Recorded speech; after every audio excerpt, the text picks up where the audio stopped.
लोग कहते थे कि बाबर आजम के ऊपर जो है वो जादुई ताकतों ने असर डाल रखा है। बाबर आजम का बल्ला नहीं चल रहा, बाबर आजम कदमों का इस्तेमाल नहीं सही कर रहा, बाबर आजम जो है वो रन्स बनाना जो है वो भूल गया है। लेकिन बाबर आजम ने हमेशा उस वक्त जो है वो पाकिस्तान टीम को सहारा दिया जब पाकिस्तान का टॉप ऑर्डर जो है वो आउट होकर पवेलियन में वापस चला गया। आप ना नाजरीन देखा कि पहले टेस्ट मैच के अंदर भी दूसरी इनिंग्स के अंदर जब पाकिस्तान का टॉप ऑर्डर जो था वो आउट होकर पवेलियन वापस लौट जाता है तो बाबर आजम ने 42 रन की इनिंग्स बनाकर जो है वो टीम को बड़ा एक मजबूत सहारा दिया था। और उसके साथ और सऊद शकील ने बाबर आजम का साथ दिया था और पाकिस्तान ने वो मैच जो था वो 93 रन से जीत लिया था। लेकिन बाबर आजम मुश्किल हालात का मुश्किल प्लेयर है, लेकिन बाबर आजम के बल्ले की जो गर्जन जो है आज हमने देखी दूसरे टेस्ट मैच के तीसरे दिन के अंदर। हमने देखा कि बाबर आजम एक बदला हुआ बाबर आजम था। हमने देखा कि बाबर आजम के चेहरे के ऊपर कोई परेशानी नहीं थी। बाबर आजम आज जब जब डगआउट से क्रीज के ऊपर आता है, 3 खिलाड़ी आउट हो जाते हैं और वो ये सोचकर आता है कि आज बाबर तुझे साबित करना होगा कि तू क्रिकेट का बादशाह है। बाबर तुझे साबित करना होगा कि स्टेडियम के अंदर बैठे हुए हजारों शायकीन जो है तुम्हें देखने के लिए आए हैं। बाबर तुझे साबित करना होगा, पहले दिन जब तुम आउट होकर जो है वो वापस गए हो तो पूरा स्टेडियम जो था वो खाली हो गया था। आज तुमने अपने शायकीन क्रिकेट को निराश नहीं करना। बाबर आजम की वो कमिटमेंट और डिटर्मिनेशन जो उसने अपने साथ की थी, अपने प्रोफेशन के साथ की थी, अपने बल्ले के साथ की थी, आज बाबर आजम जब पाकिस्तान की टीम जो थी वो बिल्कुल जो है अथाह मसाइल का शिकार थी, ऊपर से अब्दुल्ला शफीक आउट हो चुका था, कैप्टन शान मसूद आउट हो चुके थे, इमामुल हक जो है मुसलसल तीसरी इनिंग्स के अंदर वो बगैर कोई स्कोर बनाए हुए, वो बगैर कोई परफॉर्मेंस दिखाए वो पवेलियन वापस लौट चुके थे। आज फिर बाबर आजम को अपनी टीम के लिए कुछ करना था। बाबर आजम का बल्ला इस हद तक चला कि बाबर आजम ने ना केशव महाराज को देखा, ना रबादा को देखा, ना साइमन हारमन को देखा। उसने बस खुलकर शॉट्स लगाई, डर को मारकर बाबर आजम जो है वो अंदर मैदान के अंदर आया। और यही वजह थी कि वो वक्त जब जनूबी अफ्रीका पाकिस्तान की टीम को जो है वो दबोच के बैठा हुआ था और वो सोच रहा था कि कहीं ना कहीं बाबर आजम को दबोच लिया जाए।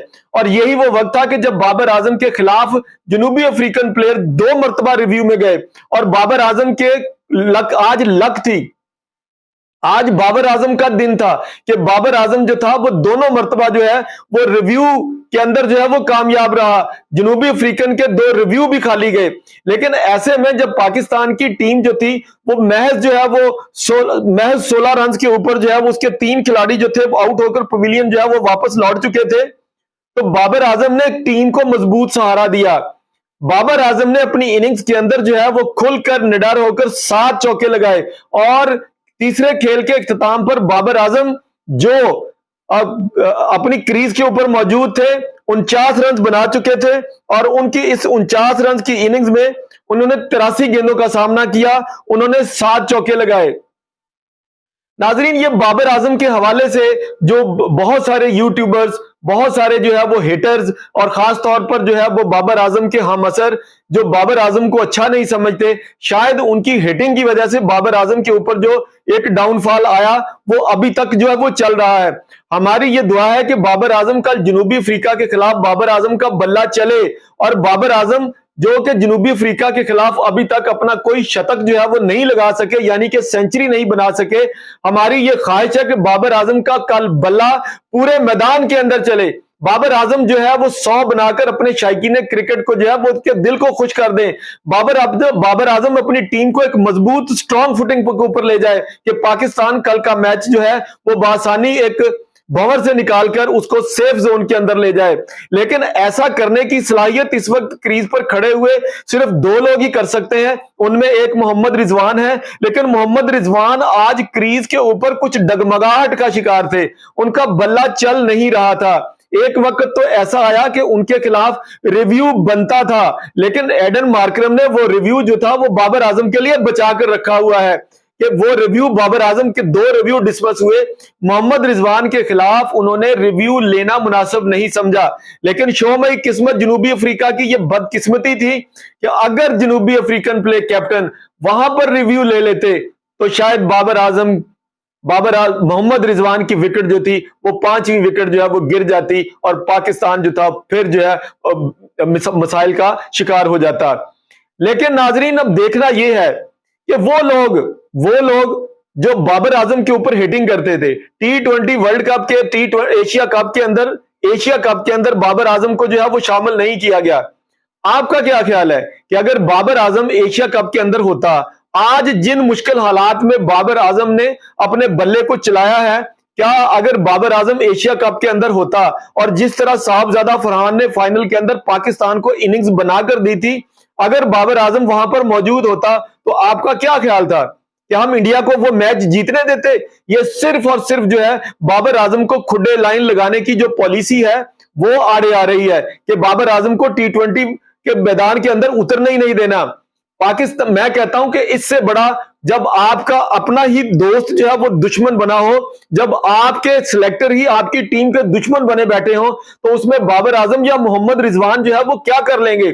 मोहम्मद रिजवान, बाबर आजम, ये दोनों इस वक्त महज इसलिए जो है वो टीम के अंदर खटक रहे हैं कि इन दोनों ने अपनी शर्ट्स के ऊपर जो है वो जुए वाले बैजेस जो है वो लगाने से इनकार कर दिया था। वो जुए वाली कंपनियां जो थी वो बाबर आजम और इनके खिलाफ हो गई। तब से लेकर अब तक जो है बाबर आजम के खिलाफ वो महाज जो है वो अब तक जारी है।